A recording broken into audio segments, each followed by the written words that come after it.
Hip-hop is a genre that's been around for over 40 years. Even though it's a relatively young genre compared to others like jazz or rock music, hip-hop has gone through many different iterations and interpretations in its history. From the boom bap in New York City, to G-funk in California, to today with the ever-present force that is trap music. But the interpretations don't stop there. You see, even in its early years, people have been pushing the sound of hip-hop in stranger, noisier directions, and have put more cryptic, weirder lyrics over them. This experimentation led to the creation of the subgenres of experimental and abstract hip-hop. The difference between the two is that experimental hip-hop is focused on integrating a weirder, harsher sounds into the hip-hop formula, and abstract hip-hop is about the lyrics usually being more poetic and obscure in its meaning than hip-hop usually is. Today, I'm going to talk about different artists that have influenced these genres, and who have pushed the boundaries of this world-renowned genre that is hip-hop. So sit back, relax, as I show you the world of experimental and abstract hip-hop.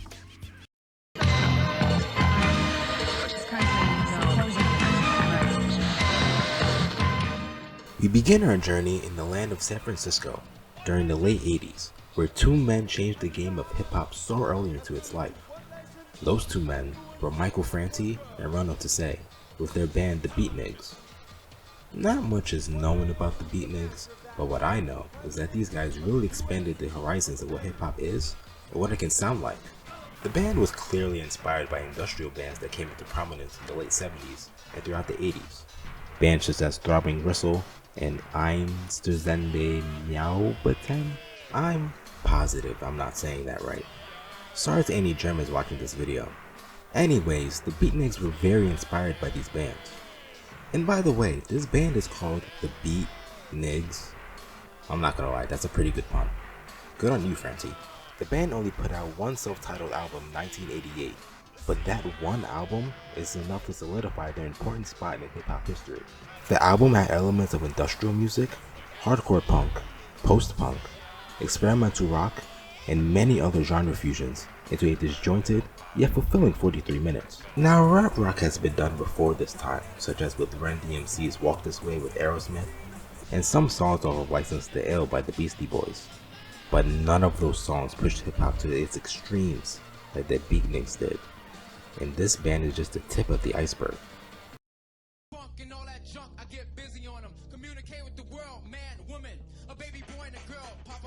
The 90s is where experimental and abstract hip-hop really started gaining traction. In the early 90s, groups like Ultramagnetic MCs were pushing the boundaries of abstract lyricism in hip-hop. Especially with this one guy in the group named Kool Keith. We'll have to keep an eye on him. The rapper Divine Styler was also adding to the experimental hip-hop canon, with him rapping over psychedelic rock and funk-inspired beats. But where the magic really happens is in 1996, where two really important albums to these genres released. That being DJ Shadow's Introducing, and Dr. Octagon with his self-titled album, Dr. Octagon.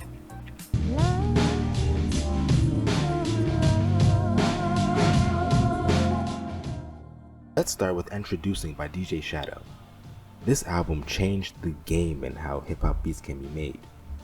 This album is created entirely out of samples. Many different sounds taken from all over the world were used to create the music on this album. It even won a Guinness World Record for the first album created entirely out of samples. DJ Shadow is an avid crate digger. It even shows on the cover of the album. So in using all these different styles of music that he's been collecting for years, he's now put all that stuff together to make something brand new. This album also created the genre called plunderphonics, which is music created mostly or entirely out of samples, beating the Avalanches to the punch by just 4 years. Now let's get to the sound of the album. It's very dark and brooding. The sounds he uses to invoke a feeling of dread, but also beauty, is just really incredible to me. For example, the song Building Steam with a Grain of Salt, with these high-pitched pianos at the beginning, with these almost horror-inspired bass piano notes that play with them.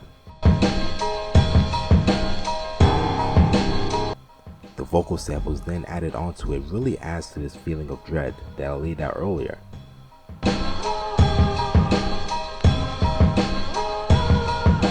My favorite song on the album is the song Midnight in a Perfect World. The title for this song is perfect because it really feels like I'm walking around the city at midnight with neon lights passing me by.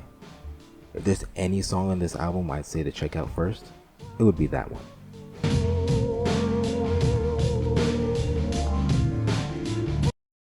Patient, pull out the skull, remove the cancer. Breaking his back, chisel next for the answer. Supersonic, bionic, robot, voodoo pop. Now on to Dr. Octagon. Or should I say Kool Keith? It's Kool Keith. The guy I was talking about earlier in the video. Yeah, this guy. It's him. Kool Keith has gone under many names in his career, and Dr. Octagon is probably his most famous alter ego. That definitely has to do with his self-titled album and how weird it is. The beats were all made by Dan the Automator, another guy we're gonna talk about again, so stay tuned. And while they all have an experimental edge to them, what really makes this album stand out is Kool Keith and his strange, off-the-wall lyricism.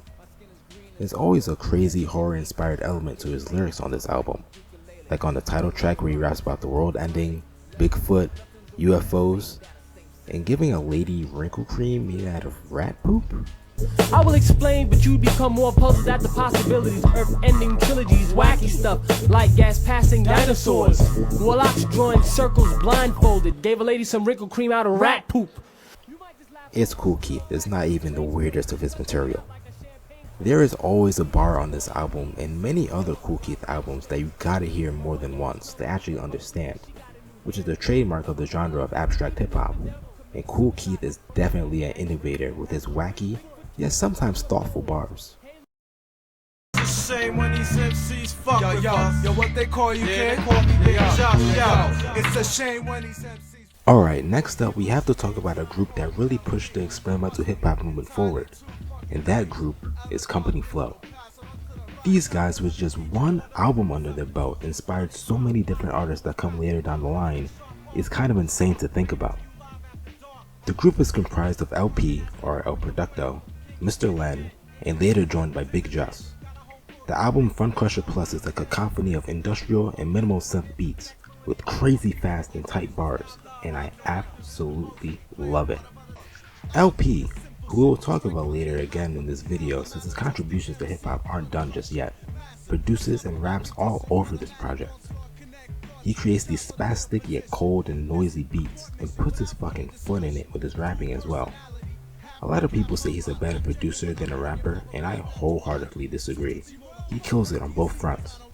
Big Just raps his ass off on every song that he's on. I especially like his verse on 8 Steps to Perfection, which is easily one of the best songs on the album. Company Flow and their album Fun Crusher Plus is important because the sound of the album is a clear inspiration to many artists that came down the line who make industrial and experimental hip hop, many of which we'll talk about later in this video.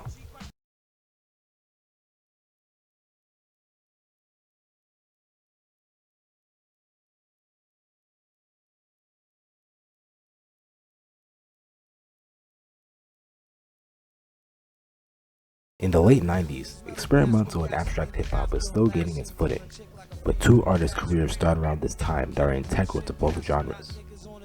One being the release of the debut album of the band Dialect, Negro Necro Necros, and another, the release of the debut album of MF Doom, Operation Doomsday.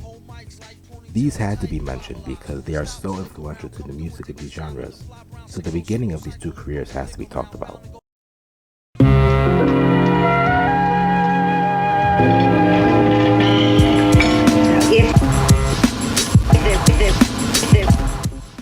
Alright, on to the 2000s.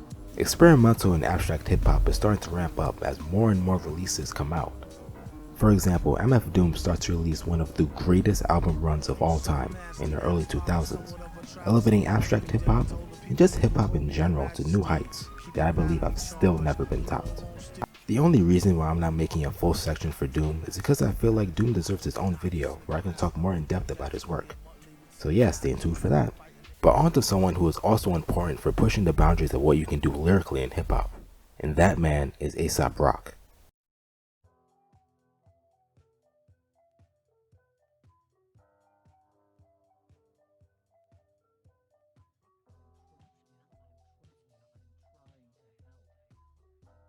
The East Coast legend carved a space for himself in hip hop with his poetic and dense lyricism that packs meaning into every bar. His incredibly verbose lyrics have gained him notoriety and critical acclaim. He has been cited to have the largest vocabulary in hip-hop by a single rapper, and while his lyrics are very abstract, they are not meaningless. A$AP paints vivid pictures of the despondent world that we live in, with a flow that ties his music all together in a nice little bow. If you've never heard of A$AP Rock, I'd recommend his albums Labor Days, where he raps about life of working class laborers in this capitalist system of ours. There's also one of his more recent projects, The Impossible Kid, that is a bit more accessible, but still has that poetic edge that makes A$AP so great. He also raps about his cat on the song Kirby, and it's really cute. I like cats.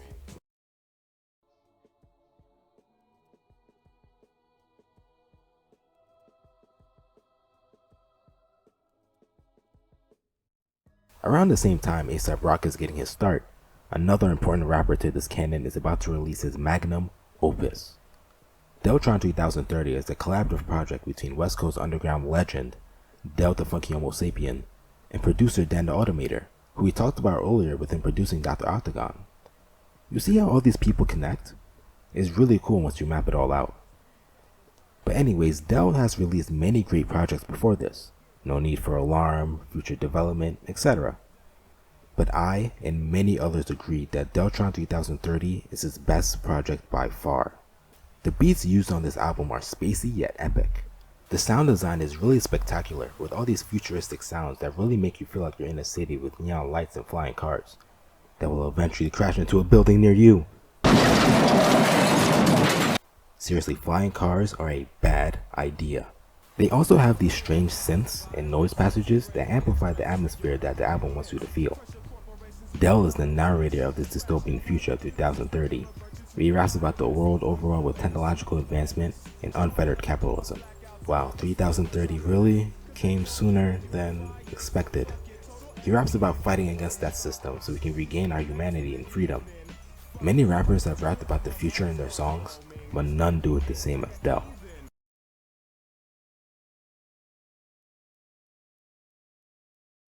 Okay, ready for another connection to someone earlier in the video? No? Well, too bad, because we're talking about LP now.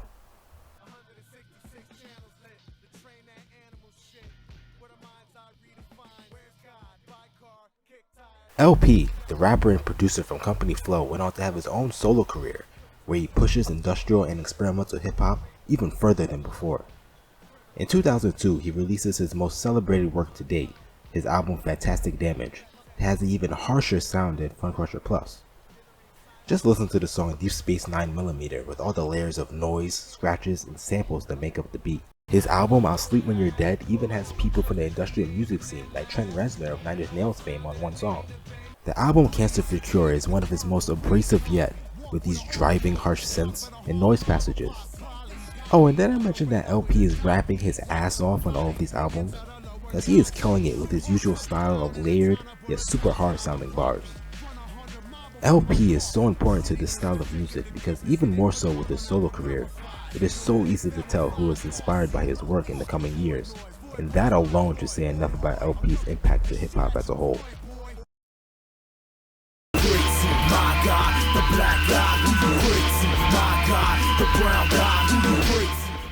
Next up is a group that sonically takes hip hop to its extremes, and that group is Dialect. Dialect formed in New Jersey, and ever since their first project, they have pushed the boundaries. And I know I keep saying that, but it's so true of many of these artists that are taking hip hop in such weird directions that are incredibly boundary breaking. So yeah, I'm going to be saying that a lot. Sorry. Anyways, MC Dialect and producer Alap Moment took industrial hip hop and added layers and layers of noise over MC Dialect's understated yet aggressive delivery. That makes for a one-of-a-kind group that is very influential sonically to future producers in and outside of hip-hop. The lyrics are often political, where MC Dialect raps about the treatment of black people in America, Pan-Africanism, and obviously opposition to capitalism. What makes the group really stand out is the noise-inspired production and just how abrasive the soundscapes can really get. If you're looking to get into Dialect, I recommend the albums Filthy Tongue of Gods and Grots and Absence. Now this next part of the story is so important to what experimental and abstract hip hop becomes in the future, I have to dedicate an entire section of this video just to it. What could it be, you ask? Oh well, just one of the most influential genres in hip hop. And that genre, my dear viewers, is cloud rap.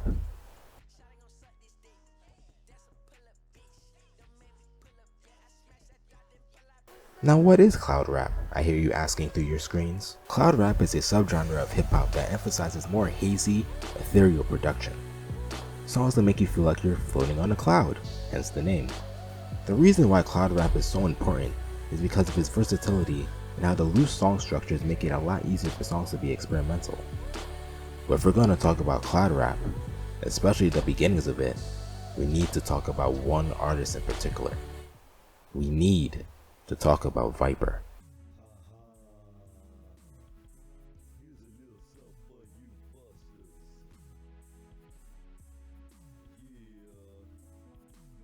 Yes, the internet meme lord himself, Viper, is responsible for the creation of cloud rap. At least he's one of the people responsible. The exact origins of the genre aren't exactly clear, but it is clear that some of the earliest examples of cloud rap come from Viper. But who is Viper? That's a hard question to answer. Not a ton is known about Viper, and to be honest, I kinda like it that way. Viper is just a mysterious figure that hides in the shadows, until he comes out to rap about starting interstellar wars and selling crack. Viper is this amorphous, memeified figure that seemingly on accident created one of the most influential genres in modern music. So yeah, there's that. Viper started off as a southern gangster rapper, utilizing a lot of dirty south and chopped and screwed beats. But this sound didn't last for long. Starting with his 2006 album Ready and Willing, he started rapping over cloud rap beats in his usual laid-back, lackadaisical flow. His next album Heartless Hoodlum continues his journey into cloud rap with even hazier beats and hazier rapping, I guess? But this all comes to a head when Viper releases his most popular album to date, Y'all Cowards Don't Even Smoke Crack. Yes, that's the actual name of the album. Released in 2008, this album really solidifies Viper's mark on hip-hop history. Featuring his trademark flow rapping over very lo-fi spacey beats, this album also begins Viper's tradition of very catchy hooks and choruses that are rapped like he took half a Xan and is knocking out like Drake. But knowing Viper, it would probably be half a Quaalude and some crack.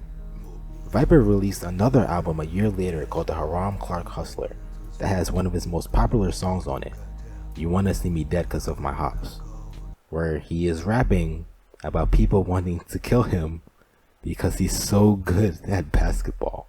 They wanna see me gone 'cause of my hops. Shot in the dome 'cause of my hops. And ballin' no more 'cause of my hops.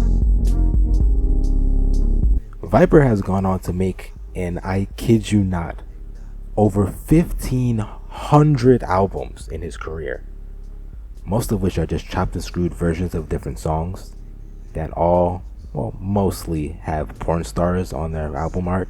He is still putting out songs to this day where he seems to lean into the meme factor that made him so popular in the first place. You can definitely see it in songs like The Chinese Ain't Did Tiananmen Square, I Did the Wuhan Coronavirus Outbreak, the sequel to that song, When I Said I Did the Wuhan Coronavirus Outbreak, I didn't think it would come to this. Fuck the rules, I'm driving on Rainbow Road in reverse. I suicided Epstein, I found out. And of course, I puppeteered the takeover of Capitol Hill. Okay. I puppeteered the takeover of Capitol Hill to instate myself as president and get PogChamp removed. This guy kills me. Even though Viper is a huge meme, it is undeniable his influence on the genre of cloud rap, which went on to influence hip hop as a whole, especially with trap music today. While cloud rap was created by Viper, he wasn't the one to popularize it. He famously hated that people would listen to his albums, but rarely buy them. It wasn't until the title track of Y'all Cowards Don't Even Smoke Crack was uploaded to YouTube in 2013 where Viper's music really started gaining traction due to various memes. So it took another person to really popularize cloud rap and put a spotlight on it. And that person's name is Lil B.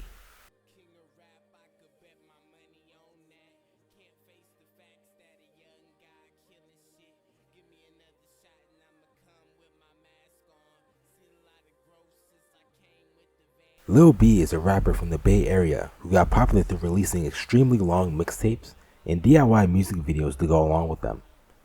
In 2009, Lil B releases his mixtape Six Kiss, which has two songs that really put cloud rap in the limelight. Those songs were I'm God and Birth of Rap, both of which were produced by Clams Casino. At the time, Clams was an underground producer that barely anybody knew about, but when he sent those beats to Lil B, thinking he wouldn't even like them, Lil B rapped over them, and that started Clams Casino's career into now being one of the most well-known producers on the internet. His work with Lil B would lead him to work with A$AP Rocky on his debut mixtape, and cloud rap just explodes in popularity from there. Lil B went on to make even more cloud rap songs on future mixtapes, such as 05 Fuck 'Em and his magnum opus God's Father. Lil B's contributions to hip hop are many. I'll definitely be making a video about it in the future. Other people also started taking cloud rap in new directions. For example, Space Ghost Perp took cloud rap in a darker, moodier direction with his mixtapes, and Salem created the subgenre of Witch House, which takes cloud rap and adds a bunch of noise and goth elements to it. And then I mentioned compression, because Witch House is usually dense and loud as fuck. Cloud rap's influences don't stop here though.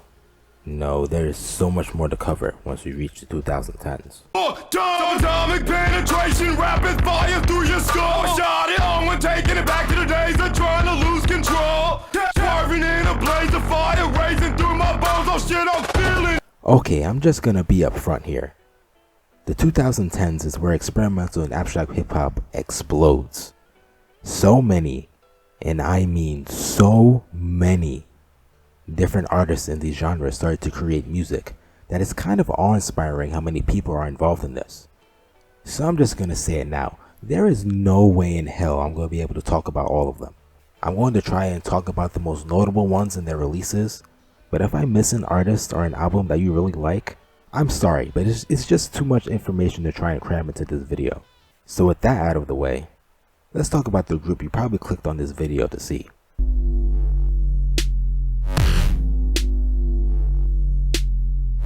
It goes.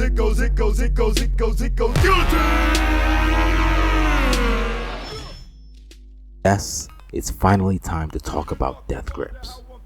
Death Grips is a trio comprised of MC Ride, who does vocals, Zach Hill, their drummer, and Flat Ender, who handles the production. What makes Death Grips notable is that they paved the way for not only experimental hip hop, but experimental music in general. You want to talk about boundary pushing? They broke past the boundaries, buried them, and took a piss on their grave. With music that already influenced so many different artists that are out now, and so many artists that come down the line, and the majority of this comes down to the music. Death Grips' sound is ever changing, with each release of theirs sounding different from the last. But the through line between each project is that they are always pushing themselves to experiment with different noisy and abrasive sounds. On their various projects, the group has explored sounds in industrial hip hop, catchy electronic music, minimal synth, noise music, noise rock music, and many others that they incorporate into their extreme sound. But what makes them interesting is that they do all of this while still being and still sounding like a hip hop group. Death Grips is one of the masters of experimental hip hop, because even though their beats are harsh and noisy, even though MC Ride screams and has a very aggressive delivery, the core of what they do is still hip hop. And I personally think that that is very special. For recommendations of their music, I definitely say start off with their debut mixtape Ex-Military. The sound is a bit all over the place, but it really sets the tone of what Death Grips as a group is able to do. If you like that, listen to The Money Store and just continue down the line of all of their amazing albums. My personal favorites are The Money Store and Jenny Death.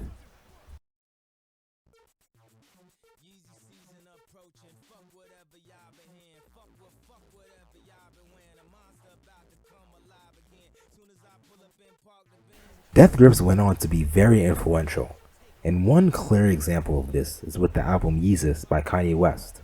Yeezus is by far Kanye's most experimental album, with him using these very harsh sounding synths on many songs like On Sight and Black Skinhead.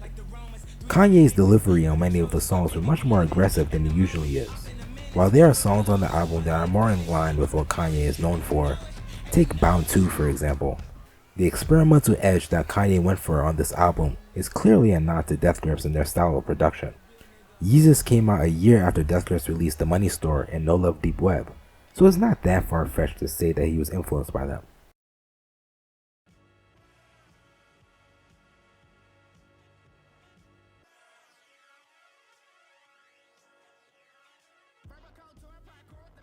Around the same time Death Grips was making such tremendous strides in experimental hip-hop, another artist's career was about to skyrocket, and that artist's name is Danny Brown. Originally from Detroit, Michigan, Danny Brown became a trendsetter in abstract and alternative hip-hop, especially after he released his album Triple X, or 30 in Roman numerals in reference to his age at the time he released it. This album, with its quirky, dark beats, to Danny Brown's drug-addled yet hilarious bars about living in the city of Detroit and doing so much drugs he might die from it, Danny really carved his own lane with this project. His bars range from the hilarious to the deeply heartfelt and personal in a way that only Danny can do. His next project, Old, is another album where he talks about drugs and is also introspective like Triple X, but with EDM-inspired production. But what really cements Danny Brown as a tour de force of experimental and abstract hip-hop is with his magnum opus of a record, Atrocity Exhibition. This album is everything that was weird about his previous projects, and just takes it to even darker, more self-destructive heights. The beats on this album are insane. They are so spastic yet have a darkness to them that isn't really on any of his other projects. Danny once again talks about drugs on this project, but now with a more self-reflective tone. Ever since Triple X, Danny talking about his drug abuse was never meant to be a glorification of drugs or its users. He was intentionally telling a cryptic tale about how drugs can ruin your life or just outright kill you, and this theme has an even bigger spotlight on the album Atrocity Exhibition. Danny never raps about drugs like, yes, I love drugs and everybody should do them. It's more like, I love drugs and it's ruining my life and I need help. It's great to see on his latest project, You Know What I'm Saying, Danny seems to be living a much healthier and more fulfilling life. Danny is one of the best examples about how creating your own lane in your art form can really pay off. Him rapping with his crazy flow and high-pitched voice over noisy and inventive beats really goes to show that Danny is one of the most unique artists of our time, and we need to give him the time today to listen to what he has to say.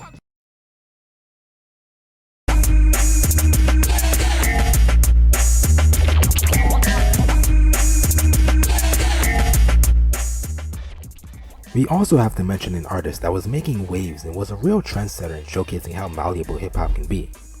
That artist is Little Ugly Mane. I can't make this video without at least mentioning him. He has done so many different styles of music in and outside of hip-hop. Just take a look at his latest album for an example of that.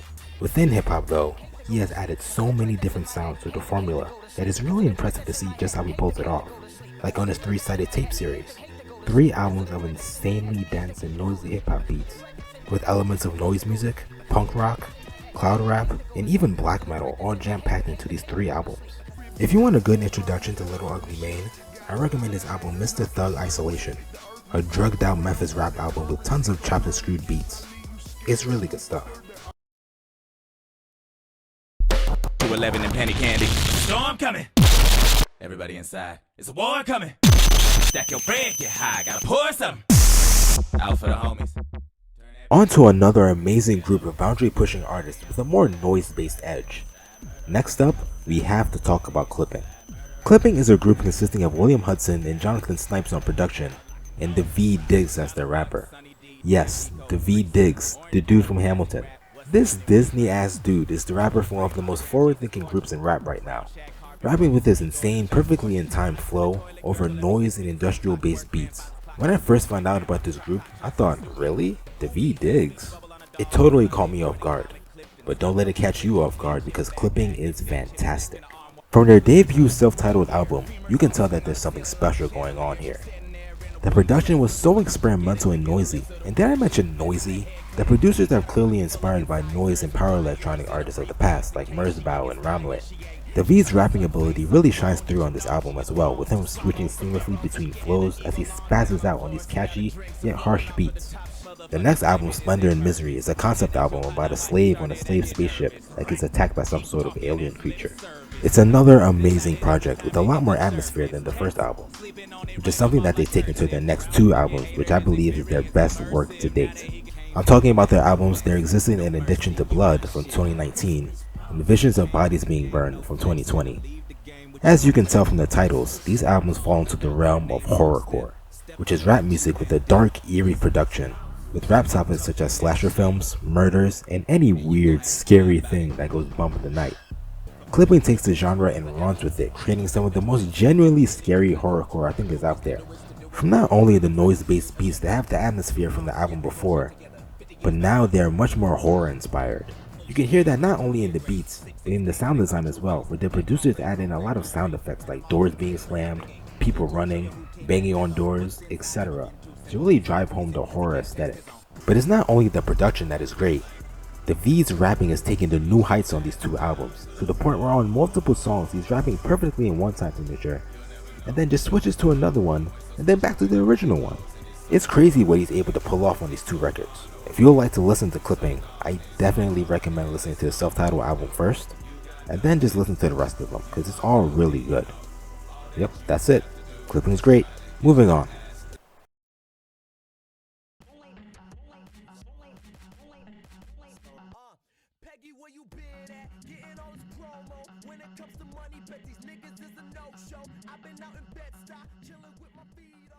Okay, let's go on to one of my personal favorite artists in this video. He's blunt, he's in your face, he's abrasive, and he really fucking hates Morrissey. Yes, I'm talking about JPEG Mafia. JPEG Mafia, or Peggy for short, has really taken the land of experimental and alternative hip hop by storm in recent years, especially with his album Veteran that came out in 2018. But Peggy has been making music for quite a while before that, from his spaced out vaporwave and cloud rap fusions on the Ghost Pop tape back when he went under the name Devon Hendrix, to communist slow jams and Black Ben Carson. Peggy has been at this music thing for years, but like I said, it wouldn't be until 2018 where Peggy became the new face of experimental hip hop on the internet. His 2018 album Veteran is what really kicked this thing off with his glitchy beats and strange yet amazing sample work. We can see that on the song Real Nigga, where he samples Old Dirty Bastard. Not of him rapping, but of him yelling on the song Going Down to create one of the hardest songs in the past couple of years.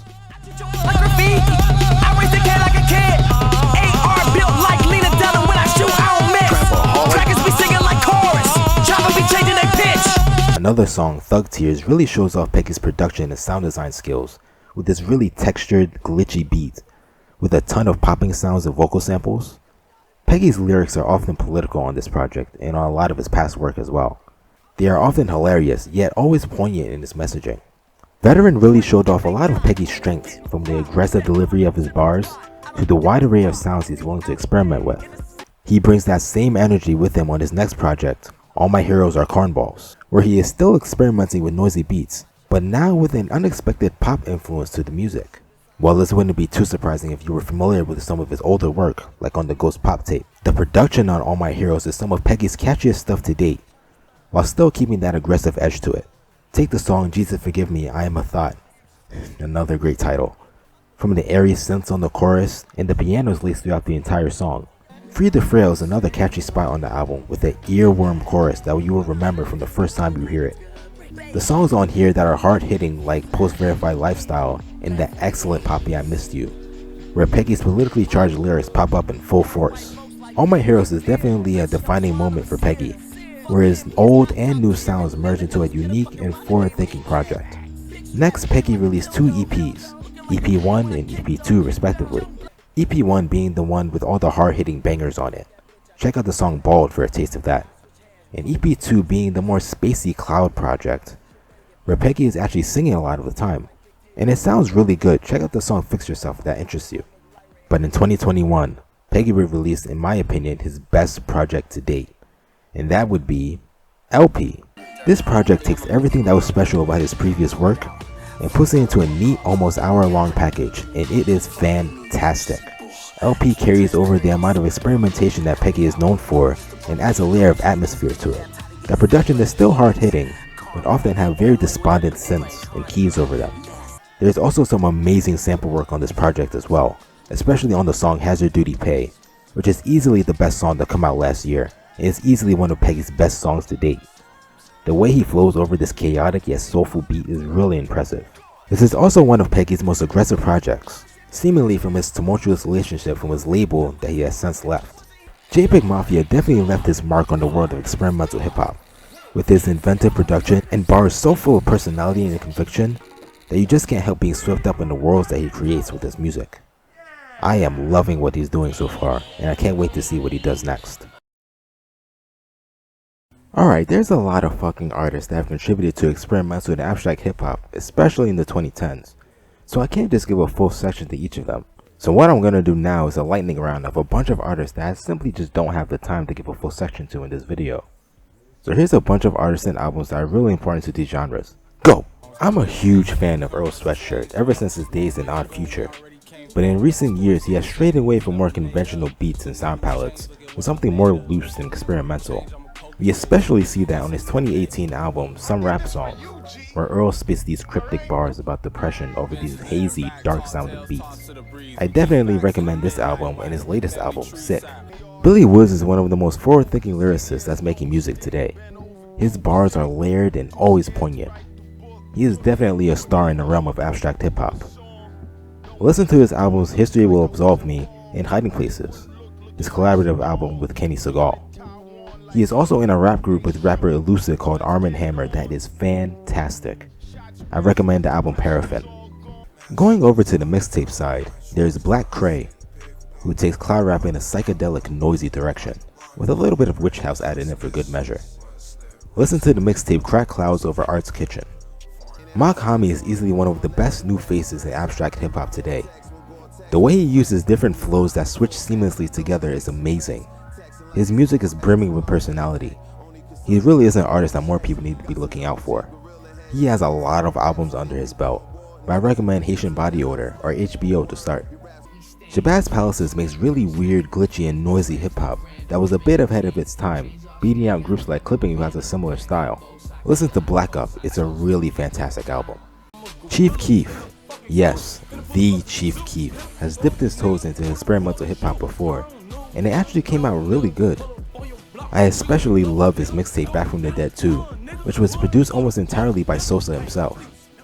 And it is a really weird sounding album with these horror-like synths and haunting vocal samples. This is easily one of Chief Keef's best projects to date. I definitely recommend it if you're interested.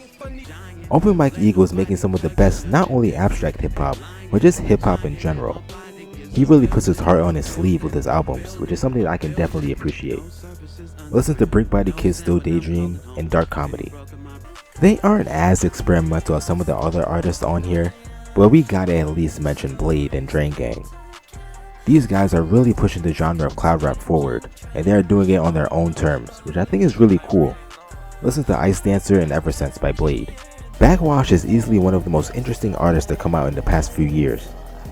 She has released 2 albums, God Has Nothing to Do With This, Leave Him Out of It in 2020, and I Lie Here Buried With My Rings and Dresses in 2021. She is really at the forefront of industrial hip hop with a horrorcore edge, as she raps about her experience as a black trans woman and the political struggles that come with this. It is quite an eye-opening listen. I definitely recommend both of those albums. Mike is making some of the most interesting music in experimental and abstract hip hop, with his usual hazy, languid beats and his trademark low-key delivery. The melding of cloud rap and abstract hip hop with these experimental sounds added to them really make Mike an artist to look out for. Injury Reserve is another amazing rap group that is really pushing the boundaries of hip hop. They've always had an experimental edge to them, but that experimentation came out in full force on their latest project, By the Time I Get to Phoenix. A tribute to their member Steppa J. Groggs, who passed away recently. It is a beautiful and heartbreaking record that really takes experimental hip hop to the next level. Alright, that's the end of the video. Thank you guys so much for watching. If you stayed all the way to the end, please let me know in the comments. I put a lot of work and time into this video, so hopefully you guys end up enjoying it and liking it. Now I know for a fact that I didn't mention every artist that I possibly could for these 2 genres, but like I said in the video, it's just way too much fucking information, and I can't put all that into the video. It's too much. This video would have never came out if I actually put everybody who was supposed to be in the video, you know? So if you feel like there's any artists that I've left out, please let me know in the comment section below. I would love to know about more artists to listen to. So yeah, seriously guys, thank you so much for watching this video. It really means a lot to me if you stay all the way to the end. I have a lot more videos coming, and I know I haven't uploaded a video in quite a while, but I'm going to be much more consistent in the coming months. You're going to see a lot of stuff from me. So stay tuned and subscribe to the channel. Alright, I guess that's it. Stay tuned next time for something completely different. Peace.